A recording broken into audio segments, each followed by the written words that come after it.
തൃശൂർ എളനാട് സ്വകാര്യ ബസ്സിൽ നിന്ന് വീണ് പരിക്കേറ്റ് ചികിത്സയിലായിരുന്ന യുവാവ് മരിച്ചു.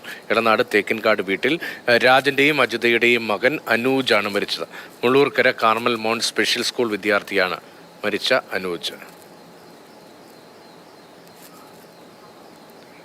MS ലിഷോയ് വിവരങ്ങളുമായി ചേർന്നുണ്ട്. ലിഷോയ്, ഈ എളനാട് സ്വകാര്യ ബസ്സിൽ നിന്ന് വീണ പരിക്കേറ്റ് ചികിത്സയിലായിരുന്ന യുവാവ് മരിച്ചു എന്ന വാർത്തയാണ് ഇപ്പോൾ സ്ഥിരീകരിക്കപ്പെടുന്നത്. എങ്ങനെയാണ് ഈ അപകടമുണ്ടായത്? മറ്റു വിവരങ്ങൾ എന്താണ്?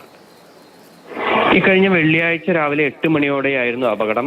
പഴയന്നൂർ എളനാട് തൃശൂർ റൂട്ടിലോടുന്ന ഉണ്ണികൃഷ്ണ എന്ന ബസ്സിൽ നിന്നും വീണാണ് അനൂജിന് തലയ്ക്ക് ഗുരുതരമായി പരിക്കേറ്റത്. ഉടൻ തന്നെ ചേലക്കര താലൂക്ക് ആശുപത്രിയിലും തുടർന്ന് തൃശൂർ മെഡിക്കൽ കോളേജിലും പ്രവേശിപ്പിച്ചുവെങ്കിലും ഇന്ന് രാവിലെ 10 മണിയോടുകൂടി ഈ യുവാവിന്റെ മരണം സ്ഥിരീകരിക്കുകയായിരുന്നു. എളനാട് തേക്കിൻകാട് രാജന്റെ മകനാണ്. 27 വയസ്സുള്ള ഈ സ്പെഷ്യൽ സ്കൂൾ വിദ്യാർത്ഥിയാണ്.